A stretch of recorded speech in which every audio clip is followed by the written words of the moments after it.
बेटी हूँ बोझ नहीं। ये कहानी एक लक्ष्मी नाम की लड़की की है। यह सब मैं इसलिए कह रही हूँ क्योंकि ऐसा मैं फील करती हूँ। एक लड़की थी, जब उसका जन्म होने वाला था तब उसके दादा दादी और घर के रिश्तेदार जश्न की तैयारी कर रहे थे, क्योंकि उन्हें लगता था कि लड़का होगा, पर ऐसा नहीं था, लड़की हुई। जब लोगों ने उसे देखा और जिस नाम से उसे पुकारा था वो था कुलक्ष्मी। अपशगुनी नाम सुनने में अजीब लग रहा है ना, लेकिन वो लड़की मुस्कुरा रही थी अपना नया नाम सुनकर। सोच रही थी किसी जन्नत में आ गई मैं। लेकिन लोग मुझे छू नहीं रहे हैं। ऐसा लगता है मानो मुझे कोई बीमारी है।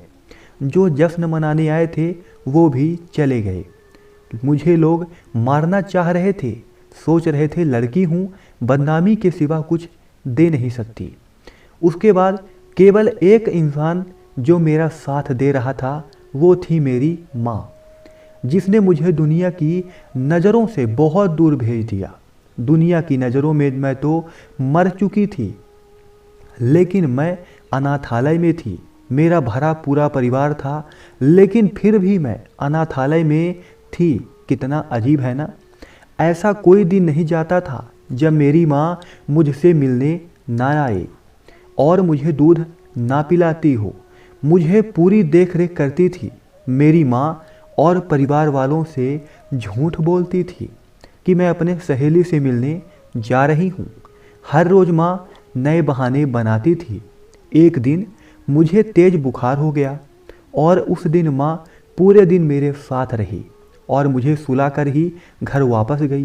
पापा ने पूछा कि इतनी देर हो गई, कहाँ थी तुम?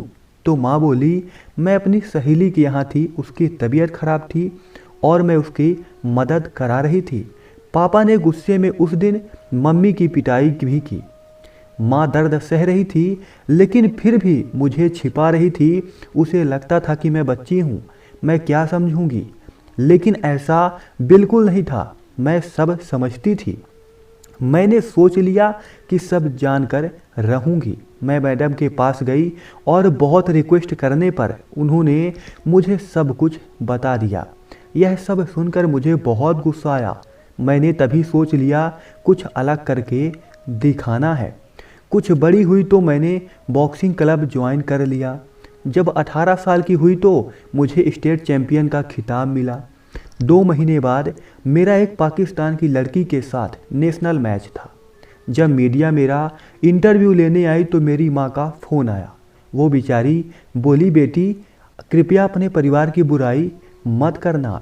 मुझे हंसी आ रही थी कि मेरी माँ आज अपने परिवार को बचा रही है। मैंने इंटरव्यू दिया और पूरी जनता ने टीवी पर इंटरव्यू सुना।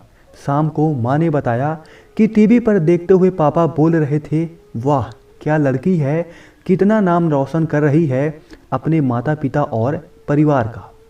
वो लोग तो मुझे छोड़कर चले गए थे, यह कहकर कि मैं कुलक्ष्मी हूँ। आज वो लोग मेरे से मिलना चाहते हैं, मेरे साथ फ़ोटो खींचना चाहते थे, लेकिन आज वो मेरी पहचान से अनजान थे कि मैं कौन हूँ। ठीक 2 महीने बाद नेशनल चैम्पियनशिप मैच हुआ और वहाँ पे मुझे देखने बहुत लोग आए। बहुत सारे लोग देखने आए थे और सभी बोल रहे थे यू कैन डू इट। लेकिन मेरी नज़रों उस भीड़ में अपने परिवार को तलाश रही थी। दूर भीड़ तक मेरा परिवार नजर आया। उनको देखते ही अंदर गुस्सा भर गया। सारा गुस्सा मैंने अपने प्रतिद्वंदी पर निकाल दिया और वो नेशनल खिताब अपने नाम कर लिया। फिर क्या सभी मुझे इंटरेस्टेड हो गए। लोग मुझसे मेरे परिवार के बारे में पूछने लगे। बहुत मजबूर होकर मैंने बताया कि वो लड़की हूँ जिसे 20 साल पहले मार दिया गया था, जिसे सबसे पहले नाम कुलक्ष्मी दिया गया था। मेरे परिवार की आंखों में आंसू आ गए। तभी दूर भीड़ से भागकर कोई मेरे पास आया और मुझे बेटी कहकर पुकारा। ये सब मानो मेरे लिए कोई सपने जैसा था। जो बचपन का प्यार मैंने खो दिया था वो अचानक ही मुझे मिल गया। यह मुझे गले लगाकर सभी से कहा, यह मेरी बेटी है, जिसने मुझे पिता कहने का हक दिलाया। सभी मेरे से माफ़ी मांग रहे थे। जब मैंने जन्म लिया तब मैं केवल एक लड़की थी, लेकिन आज मैं एक बेटी हूँ। जब मैं अपने आंगन की तुलसी बन चुकी हूँ, अपने घर की मुस्कान बन चुकी हूँ, मैं बेटी हूँ। यह कहानी थी मुझ कुलक्ष्मी की, जिसने मुझे अपने घर की लक्ष्मी बनाया। और मेरी माँ इस कहानी की सबसे महत्वपूर्ण पात्र थी। होती नहीं बेटियाँ हर किसी की चाह में, जहाँ न सोचा हो पहुँच जाती है उस राह में।